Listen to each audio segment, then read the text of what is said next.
మొత్తం పీసులు వచ్చినాక మొత్తం ఘోరమైంది కదా. పీసు కాదు ఏదైనా కొనాల్సిందే కానీ అది మరి ఘోరంగా వచ్చింది తడి. నిన్న మొన్న వాన పడుతుంటే భయం అవుతుంది అసలు ఏమైతుందా అని.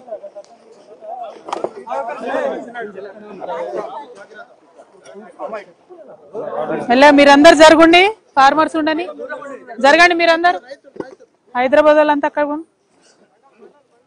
దా ఇక్కడ మీరు చెప్తేనే తెలుస్తుంది కదా అందరు ఎక్కడెక్కడ ఉన్నారు. ఏ లక్ష్మక్క ఎక్కడ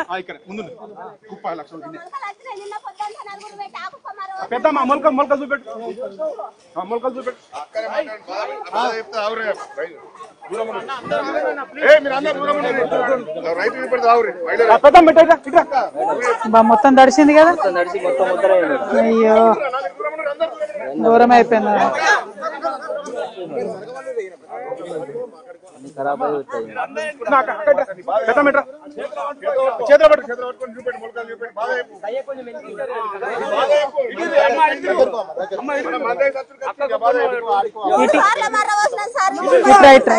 నా దగ్గర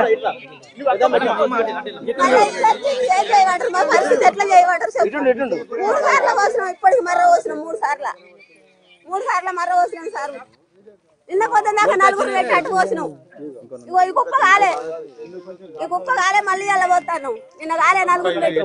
అవునవును అదే ఇది మళ్ళా ఏం కాదు ఖచ్చితంగా కొనాలి అంతే వేరే మార్గం కొనాలి కొనేదాకా కూకునేదే లేదు కానీ చూడు తిప్పలు వాడి తెల్లందాకా పొద్దున్నాక కూడా మర్ర పోతాను. అన్ని కుప్పలు అదే పరిస్థితి ఉంది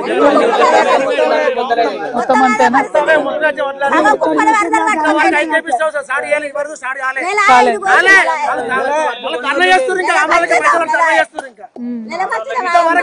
రైతు కారణమేది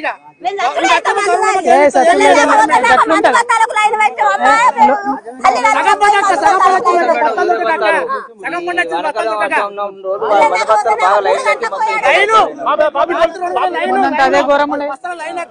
మీరు ఒక్కడికి వెనక్కండి వాళ్ళు రాని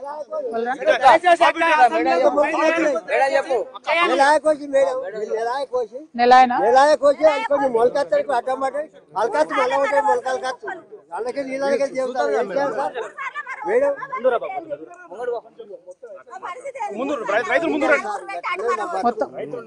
మొత్తం ఇక్కడ 3 ఊర్ల వాళ్ళు ఉన్నారా?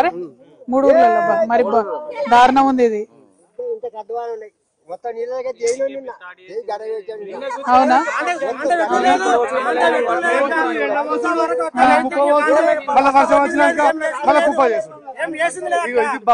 పేరుకు గవర్నమెంట్ అంతే ఏం లేదు. ఇంతవరకు ఎమ్మెల్యే ఎవరు వచ్చి పరిస్థితి లేదు ఇక్కడ. బాగానే మొత్తానికి తడిచిపోయింది కదా అంతటి తెలంగాణ ఊరిగా బస్తాలు రాత్రి 1ంటికి పోయి ఊరిగా బస్తాలు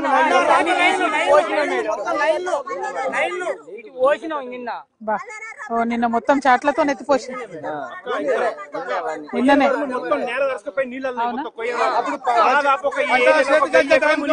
బస్తాలు దొరకలేదు. అట్లా బాధపడ్డాం. మళ్ళీ ఇప్పుడు వడ్లు పండించడానికి ఇట్లా బాధపడ్డాం. మట్టి బుక్క కాలం వచ్చింది. తెల్లపడేసుకుని అయిపోయి తెల్లపడి ఇప్పుడు వచ్చి నేర్పని చెప్పు.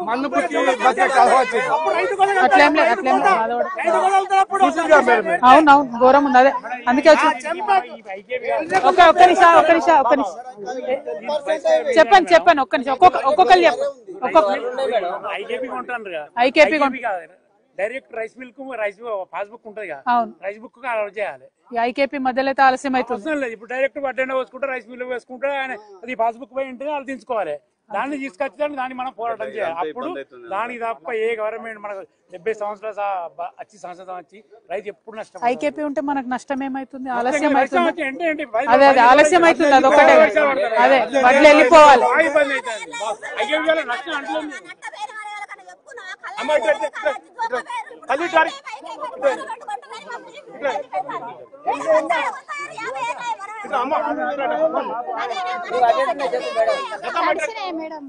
అదే బాగా తడిచినాయి ఘోరంగా ఉన్న పరిస్థితి.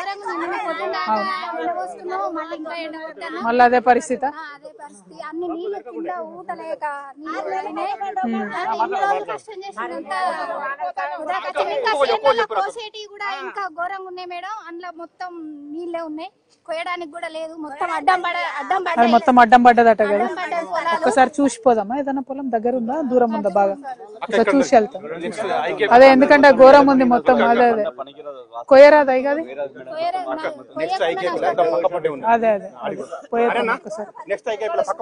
కొంచెం మేము జోక్కున్న వడ్లు కొంచెం పచ్చిగున్నా గానీ బాగా కోత పెడతారు. 4 కిలోలు పోతున్నాయి బస్తాకి 40 కేజీల బస్తాకి 3-4 కిలోల కటింగ్ పెడతారు మేడం. కొంచెం అది కూడా మాట్లాడారు. అది గట్టిగా మాట్లాడారు. చూపుతారు. అక్కడ వేనాక మిల్లర్లు ఏం చేస్తారంటే ఈ వడ్లు ఎట్లైనా రైతులు తీసుకొచ్చారు కదా అని వాళ్ళు డ్రామా చేస్తారు. ఆడి వెనక 4 కిలోలు 5 కిలోలు కట్ చేసుకుంటూ వీళ్ళు ఏం చేస్తారు, రైతులు తప్పదు ఇబ్బంది. నేను లోడు పంపితే నాకు ఇక్కడ 2-3 వేల ఖర్చు, అమ్మాలి ఖర్చు అని ఇట్లా 5-6 వేలు ఖర్చు పెట్టి ఆడి వెనక మిల్లర్లు కట్ చేస్తారు. 4 కిలోలని 5 కిలోని వాళ్ళు ఇష్టం వచ్చినట్టు చేస్తారు. వీళ్ళు వేనందుకు తప్పదు కదా, మనకి ఎంతో కొంత ఇచ్చే రావాలి. ఇట్లా బాగా ఇబ్బంది పడతారు. రైతులు నష్టపడుతారు. రైస్ మిల్లు కలిపి రైతు నష్టపెడతారు. రైతు భయపడడానికి రైతు 5 కిలో ఒప్పుకుంటాడు. అంటే ఒక్క బస్తాకి 5 కిలో అయినాక రైతుకి ఏ లాభం అక్క? ఏం లాభం?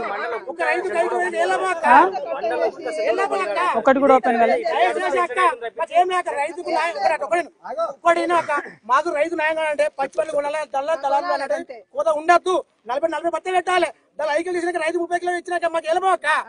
ఒక క్వింటల్ కోత లేకుండా మొత్తం కొనాలి. మొత్తం కొనాలి మరి ఘోరంగా కాదు. అంతే కదా. అవును అంతే కదా. మళ్ళీకి ఎంత పడుతుంది కూలి? 60 రూపాయలు క్వింటల్ 60కి వచ్చింది. అదే కదా. నేను అదే 40 అంటే షాక్ అవుతున్నాను. ఎప్పుడు పెరిగింది ఇది?